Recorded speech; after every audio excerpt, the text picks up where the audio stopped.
YouTube ప్రేక్షకులకు నమస్కారం అండి. ప్రకృతి సంస్కృతి సంస్కృతం అనే యూట్యూబ్ ఛానల్కి స్వాగతం.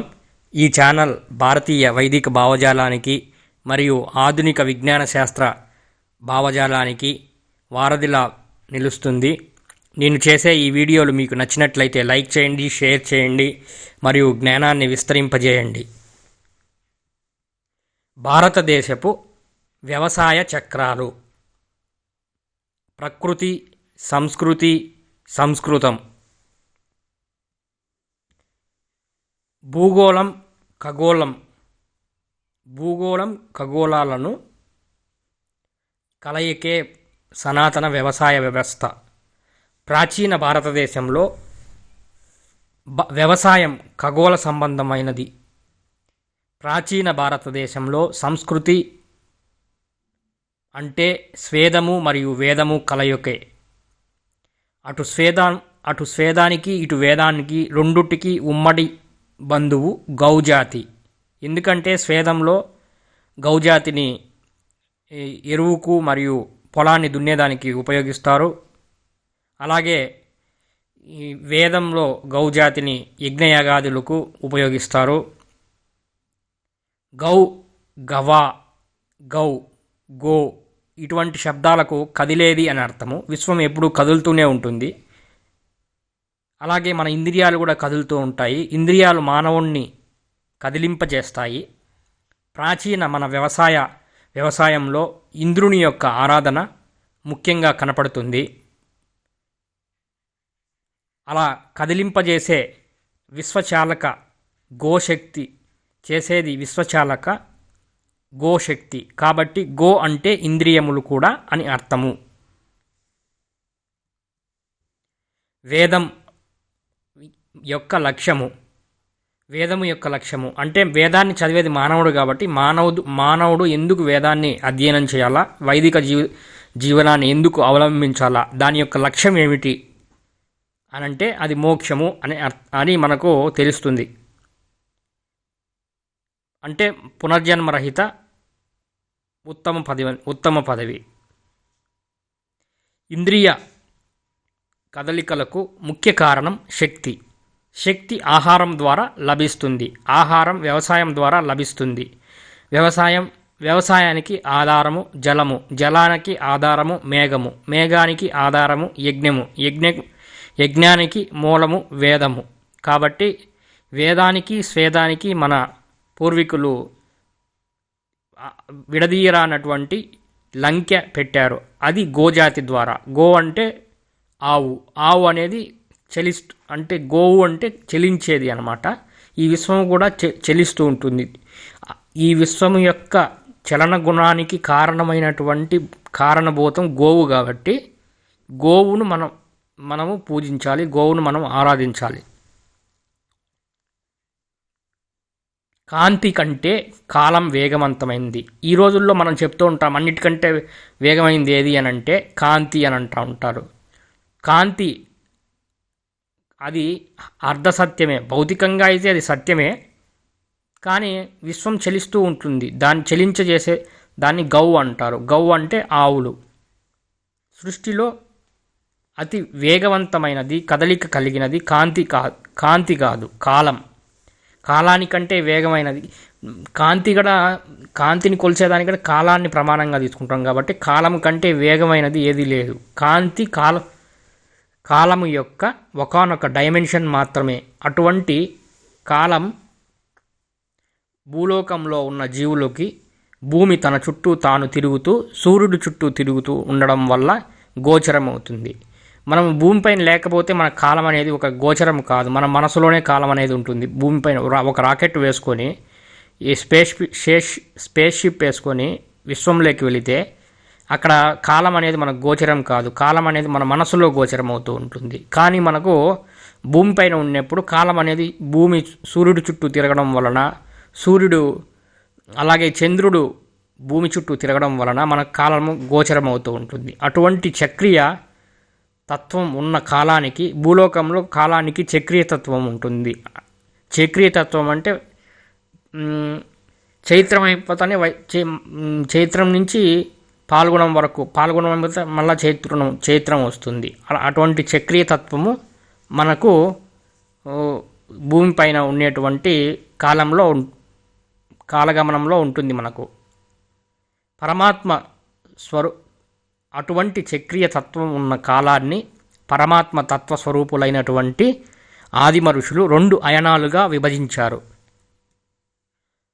సంవత్సరానికి 2 అయనాలు. అయనము అంటే ఒక్కొక్క 6 నెలలు. దక్షిణ అయనము అంటే సూర్యభగవానుడు కర్కాటక రాశిలోకి ప్రవేశించినప్పుడు దక్షిణ అయనము అని అంటారు. ఇంగ్లీష్ క్యాలెండర్ ప్రకారం అయితే ఇంచుమించుగా జూలై 16 నుంచి అని అంటారు. 16 నుంచి జనవరి 14 వరకు అని అంటారు. ఇది జూలై 16 రావాలని రూల్ ఏం లేదు. ఒక్కొక్కసారి వేరే జూలైలో కానీ జూన్ ఎండింగ్లో కానీ అలా వస్తుంది. అలాగే ఉత్తరాయణము అంటే సూర్యభగవానుడు మకర రాశిలో ప్రవేశించినప్పుడు ఉత్తర అయనము అని అంటారు. దాన్నే ఇంగ్లీష్ క్యాలెండర్లో అయితే జనవరి 15వ తేదీ నుంచి జూలై 16వ తేదీ వరకు. గమనిక, ఆంగ్ల కాలగణనం కేవలం ఒక సరాసరి మాత్రమే, కానీ పరిగణలోకి తీసుకోవలసింది పంచాంగము మాత్రమే. ఇక్కడ మనము ఈ చిత్రపటంలో చూస్తున్నది రాశి చక్రము. సూర్యుడు భూమి ఏ యొక్క రాశికి ఈ సమాంతరంగా ఉంటాడో, ఏ యొక్క రాశిలో ఉంటాడో ఆ యొక్క నెలను ఆ యొక్క రాశిగా అని అంటారు. ఉదాహరణకు మనకు ఇక్కడ చూడొచ్చు, ఈ చిత్రపటంలో భూమి సూర్యుడు సింహరాశిలో ఉన్నాడు.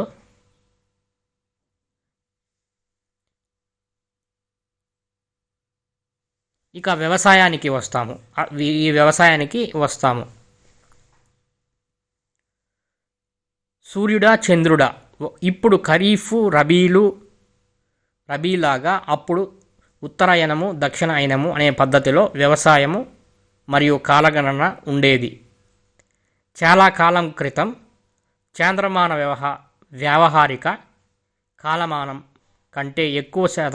కంటే ముందు ఎక్కువ శాతం మంది ప్రజలు సౌరమాన కాలమానాన్ని పాటించేవాళ్ళు. చరిత్రలో కాలగణనం సూర్యుడి దృష్ట్యా చేయాలా లేదా చంద్రుడి దృష్ట్యా చేయాలా అని పండితులు చాలా భర్జనలు మరియు వాదోపవాదాలు చేసుకునేవాళ్ళు. పద్ధతి ఏదైనా కాలం ఒక్కటే.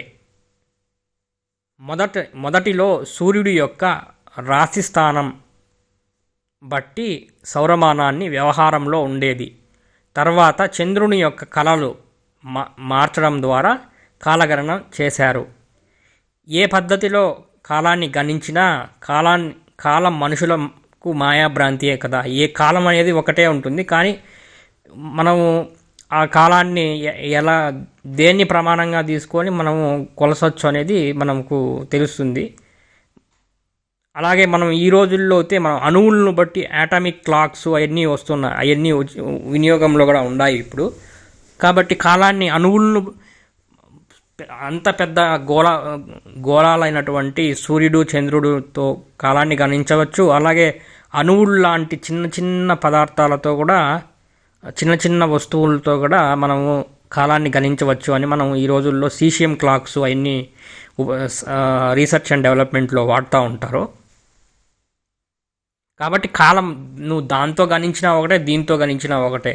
ఈరోజు ప్రాసెసర్తో కూడా కాలాన్ని గణిస్తూ ఉంటాం కదా. తొలకరి అంటే కర సంక్రాంతి.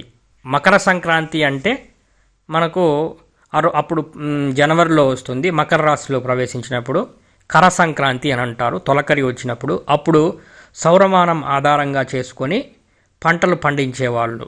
సూర్యుడు మిథున రాశి నుంచి కర్కాటక రాశిలోకి ప్రవేశించినప్పుడు కర సంక్రాంతి అని అంటారు. దక్షిణ అయనంలో రైతులు పంటలకి విత్తనం వేయడం మొదలు పెట్టేవాళ్ళు. ముఖ్యంగా వరి, గోధుమలు, పప్పు దినుసులు మొదలగునవి. ఏరువాక పూర్ణిమ ఇప్పటి వలె అప్పుడు 3 నెలలకు కోతకు వచ్చే హైబ్రిడ్ విత్తనాలు, టిష్యూ కల్చర్ విత్తనాలు మరియు పంటల రంగులు మార్చే జీనోమ్ విత్తనాలు, అలాగే ఈ క్రిమికీటకాలను సంహరించేటువంటి ఈ పురుగు మందులు ఇవి లేవన్నమాట. దక్షిణాయనం మొదటిలో తొలకరి వచ్చేస్తుంది.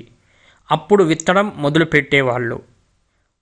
వాళ్ళ ఊర్లలో ఉన్న దేవీ దేవతలకి తిరునాళ్ళు మరియు జాతరలు చేసి, వైదిక గ్రామాలు అయితే యాగాదులతో, కొన్ని ఊర్లలో వైదిక ఊర్లు ఉంటాయి, కొన్ని వైదిక ఊర్లు కాకుండా గ్రామ దేవతలను ప్రతిష్ఠించి వాళ్ళ ద్వారా కూడా మనకు జాతరలు జరుగుతూ ఉంటాయి. మనం గమనిస్తే మనం ఎండల కాలం సెలవుల్లోనే జాతరలు జరుగుతూ ఉంటాయి. ఎండల కాలం సెలవులు అయిపోతూ ఉంటాయి. అంటే ఎప్పుడు జూన్, జూలై ఆ ప్రాంతంలో జాతరలు అవి జరుగుతూ ఉంటాయి ఎక్కువగా మనం పరిశీలిస్తే. అలాగే అప్పుడు ఆ యజ్ఞయాగాదులతో ఆ పంటలను ఆరంభించేవాళ్ళు. మొలకల పూర్ణిమ లేదా ఏరువాక పౌర్ణిమ అలాంటి ఉత్సవాలు చేసి విత్తనాలు విత్తేవాళ్ళు గ్రామ పెద్దల సమక్షంలో.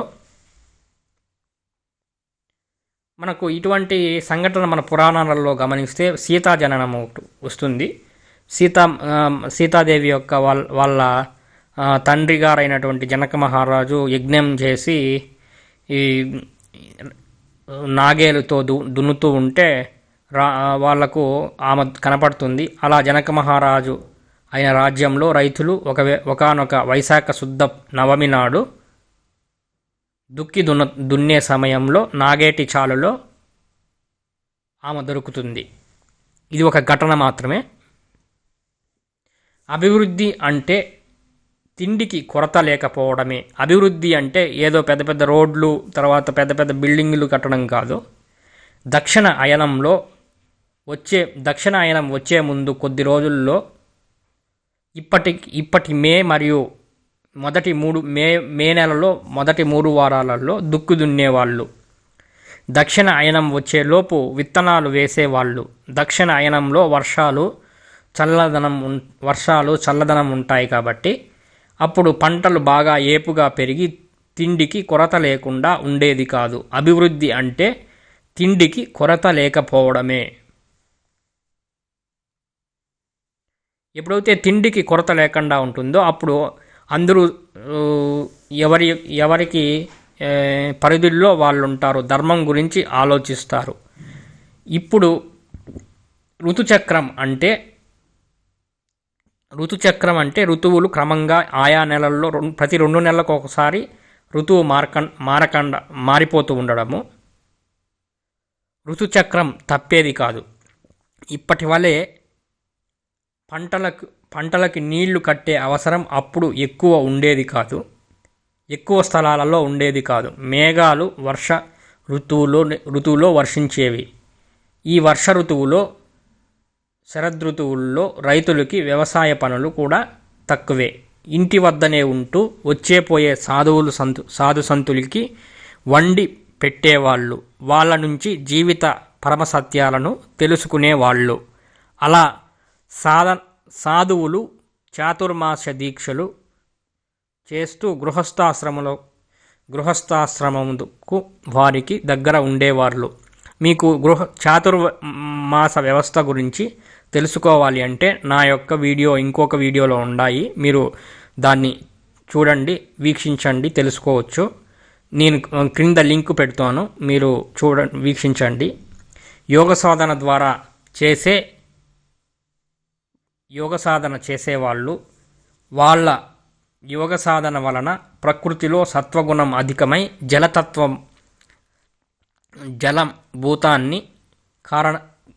జలతత్వానికి కారణభూతం అయ్యేది.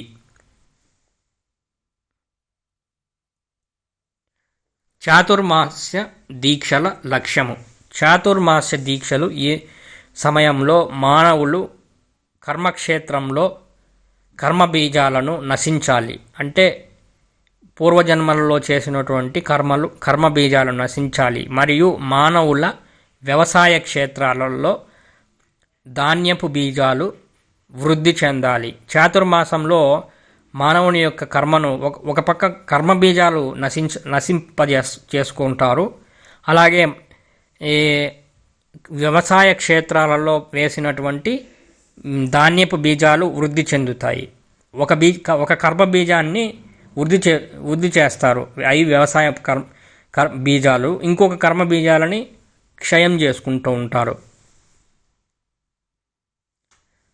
పంటలు పండగ, సంక్రాంతి పండుగ. ముఖ్యమైన పంటలు 6 నెలల కాలంలో పూర్తయ్యేది. ఎందుకంటే అవి సహజ సిద్ధమైనటువంటి విత్తనాల ద్వారా విత్తినేటువంటివి కాబట్టి పూర్తి అయ్యే సమయానికి 6 నెలల కాలం పూర్తి అయ్యే సమయానికి ఉత్తరాయణం వస్తుంది. ఉత్తరాయణ సమయంలో వరి, గోధుమ, కంది, పెసలు ఇంకా వివిధ రకాల తృణధాన్యాల పంటలు ఉత్తరాయణ పుణ్యకాలానికి ఇళ్లకు వచ్చేవి. అప్పుడు సూర్యుడు మకర రాశిలో ప్రవేశిస్తారు. ఒక 3 నెలల తర్వాత పసుపు లేదా నూనె గింజలు అనేటువంటి వేరుశనగ, నువ్వులు, ప్రొద్దుతిరుగుడు పంటలు ఇంటికి చేరేవి.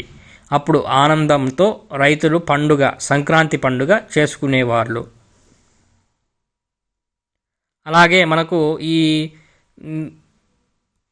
తొలకరి వచ్చే ముందర కాడ మనకు వేరే కొన్ని పంటలు వస్తాయి. అవి వచ్చినప్పుడు మనకు జాతరలు, తిరణాలు ఊర్లలో చేసుకుంటూ ఉంటారు. రాజులకి కొంత పంటను శిస్తుగా చెల్లించేవాళ్ళు. వైశ్యులు కొంత పంటను తీసుకువెళ్ళి ఎక్కడైతే దూర ప్రాంతాలలో దొరకవో ఆ పంట దొరకదో అవి అమ్మి ధనకనుక వస్తువాహనాదులను రాజ్యానికి మరియు రాజులకు ఇచ్చేవాళ్ళు. రాజులు వైదిక విద్య ద్వారా యజ్ఞయాగాది క్రతువులు చేస్తూ చేసేవాళ్ళు మరియు కళాపోషణ కూడా చేసేవాళ్ళు. మనకు ఋతుక్రమం ఇలా ఉంటుంది, ఋతుచక్రము ఇలా ఉంటుంది. ఇది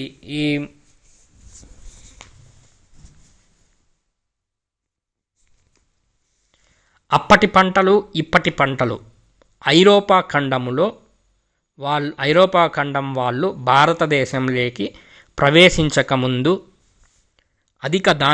అధికంగా ధాన్యపు పంటలే సాగు చేసేవాళ్ళు. వరి, గోధుమ, కందులు, ముట్టి శనగలు, వేరుశనగలు, పెసర, పిల్లి పెసర, అలసందులు, చిక్కుడు గింజలు, రాగులు, సజ్జలు, జొన్నలు, కొర్రలు, సాములు, వెదురు బియ్యము ఇలా మొదలగునవి మనకు కేవలం ఇవి మాత్రమే సాగు చేసేవాళ్ళు.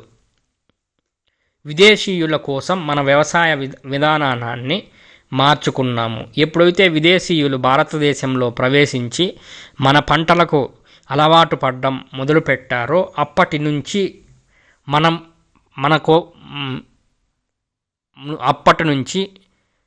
మన కోసం పండించడం మానివేసి వాళ్ళ కోసం వాళ్ళకిష్టమైనటువంటి పంటలు మొదలుపెట్టారు. అధిక ధనానికి ఇప్పటికైనా మారి ఈ విధానాన్ని మార్చుకోవాలి. ఒకప్పుడు కాఫీ, టీ, కోకో, అధిక సంఖ్యలో మిర్చి ఇటువంటి వ్యాపార పంటలు ఎక్కువగా వేసేవారు కాదు. ఈ విధంగా వివిధ రకాల పండ్ల, కూరగాయలు పండించేవాళ్ళు కాదు. కేవలము ఎవరికి అవసరమైనవి వాళ్ళు పండించుకొని తింటూ ఉండేవాళ్ళు, అంతేగాని ఎక్కువ సంఖ్యలో వేసేవాళ్ళు కాదు. అలాగే నూనె గింజల కోసం ఆముదాలు, వేరుశెనగ, నువ్వులు, ఆవాలు, ప్రొద్దుతిరుగుడు, సంపంగి, కొబ్బెర లాంటి దేశీయ నూనె గింజలు మాత్రమే వాడుకలో ఉన్నాయి. పామాయిలు, ఆలివ్ ఆయిల్ లాంటి విదేశీ నూనె గింజలు మనకు తెలుసుకోవాల్సిన అవసరం కూడా మనకు లేదు. ఎందుకంటే వాళ్ళకు ఉన్నటువంటి ఆప్షన్స్ కంటే మనకు ఎక్కువ ఆప్షన్స్ ఉన్నాయి. ఇక్కడ నువ్వులు, ఆవాలు, ప్రొద్దుతిరుగుడు కేవలం మచ్చుకు మాత్రమే చెప్పాను. ఇంకా ఇలాంటి నూనె గింజలు ఎన్నో ఉండొచ్చు, నాకు తెలియకపోయి ఉండొచ్చు, అవి పెట్టలేదు. రైతులు నూనె గింజలు నూనె గింజలను పండించేవాళ్ళు. గాండ్ల వాళ్ళు, ప్రతి ఊరికి ఒక గాండ్ల కుటుంబం ఉంటుంది, ఒకటో రెండో గాండ్ల కుటుంబాలు ఉండేవి. ఆ గాండ్ల కుటుంబాలు గానుగులు ఆడించి నూనెలు అమ్మేవాళ్ళు. అలాగే ఆనాడు నూనె వంటలు కూడా తక్కువగా చేసేవాళ్ళు, తక్కువగా నూనె వాడేవాళ్ళు, అవసరానికి మించి నూనె వాడేవాళ్ళు కాదు. ఎప్పుడో కానీ మనకు పిండి వంటల్లో గారెలు లాంటివి చేసుకునేవాళ్ళు కాదు. ఇప్పటి వల్లే ప్రతి 2 వారాలకు ఏదో ఒక నూనె వంటలు చేయడం అప్పుడు అలవాటు ఉండేది కాదు. ఎండు సరుకు, సుగంధ ద్రవ్యాలు. ఎండు సరుకు అంటే డ్రై ఫ్రూట్స్. ఎండు సరుకు అంటే సుగంధ ద్రవ్యాలు అయినటువంటి జీలకర్ర, మిరియాలు, మిగిలిన దాల్చిన చెక్క, లవంగాలు వంటి వాటి కోసం వైశ్యుల మీద ఆధారపడేవాళ్ళు. ప్రకృతి ఇచ్చిన 90% ధాన్యపు గింజలు, చిరుధాన్యాలు ఆర్యావర్తంలో ప్రతి ప్రాంతంలో పండుతాయి. కేవలం సుగంధ ద్రవ్యాల కోసం మాత్రమే వ్యాపారులపైన ఆధారపడవలసి వచ్చేది. ఎందుకంటే అన్ని సుగంధ ద్రవ్యాలు అన్ని ప్రాంతాలలో పండవు. కొన్ని ప్రాంతాలలో పండుతాయి, కొన్ని ప్రాంతాలలో పండుతాయి. కాబట్టి ఒక ప్రాంతం నుంచి ఇంకొక ప్రాంతం వారు వ్యాపారం చేసేవారు, అది వైశ్యులు మాత్రమే చేసేవాళ్ళు. పండ్లు, కూరగాయలు. ఇకపోతే పండ్లు, కూరగాయలు ఎవరి ప్రాంతంలో దొరికేవి వాళ్ళు సొంతంగా పెరడులో పెంచుకొనో లేదా చేను గట్టుపైన పెంచుకొనో తీసుకునేవాళ్ళు. ఉదాహరణకి 10 నుంచి 20 మామిడి చెట్లు చాలు. ఒక పండ్లు 100 ఇండ్లు ఉన్న ఒక గ్రామంలో సంవత్సరానికి మామిడి పండ్లు సరఫరా చేసుకోవడానికి. ఇంకొకటి ఏంటంటే అప్పుడు ఇన్ని రకాల మామిడి పండ్లు లేవు. 5 నుంచి 10 రకాల మామిడి పండ్లు మాత్రమే ఉండేవి. 5 నుంచి అలాగే పనస చెట్టు ఒక 100 ఇండ్లు ఉన్న గ్రామానికి 5 నుంచి 10 పనస చెట్లు చాలు. సంవత్సరానికి పనస పండ్లు సమకూరుతాయి. ఆ సంవత్సరానికి పనస పండ్లు సమకూరుతాయి. అలాగే అరటి, జామ, టెంకాయ, బొప్పాయి, బత్తాయి ఇలా మనకు చేను గట్లపైన వేసుకొని ఎవరికి అవసరమైనటి వాళ్ళు చేల గట్లపైన వేసుకొని సాకుండేవాళ్ళు. వాటి ద్వారా వచ్చినటువంటి పండ్లు తినేవాళ్ళు. అలా కాకుండా వ్యాపార స్థాయిలో ఎక్స్పోర్ట్స్, ఇంపోర్ట్స్ ఎప్పుడైతే ఆధారపడుతూ వచ్చారో అప్పుడు ఒక్కొక్కసారి రేటు డౌన్ అవ్వచ్చు, ఒక్కొక్కసారి రేటు తగ్గిపోవచ్చు, ఒక్కొక్కసారి పెరగచ్చు, ఒక్కొక్కసారి తగ్గచ్చు. వస్తే వస్తుంది, లేకపోతే పోతుంది. ఇప్పటి వలె ఉన్న భూమిలో అంతా ఒకే పంట అయినటువంటి ఉదాహరణకు టమోటాలో, ఉల్లిగడ్డలో, మిర్చినో, ఆరాటో, తమలపాకులో, బొప్పాయో, మామిడి పండ్లో లేదా ఏదో ఒక పంట మాత్రమే వేసేసి వ్యాపార స్థాయిలో వేసేవాళ్ళు కాదు. అలా వేస్తే వస్తే లాభాలు వస్తాయి, లేకపోతే నష్టాలు పోతాయి. ఇలాంటి పరిస్థితులు ఉండేది కాదు అప్పుడు. ఇంతటితో ఈ వీడియో సమాప్తము. వీక్షించినందుకు ధన్యవాదాలు. ఈ వీడియో మీకు నచ్చినట్లయితే లైక్ చేయండి, షేర్ చేయండి మరియు జ్ఞానాన్ని విస్తరింపచేయండి.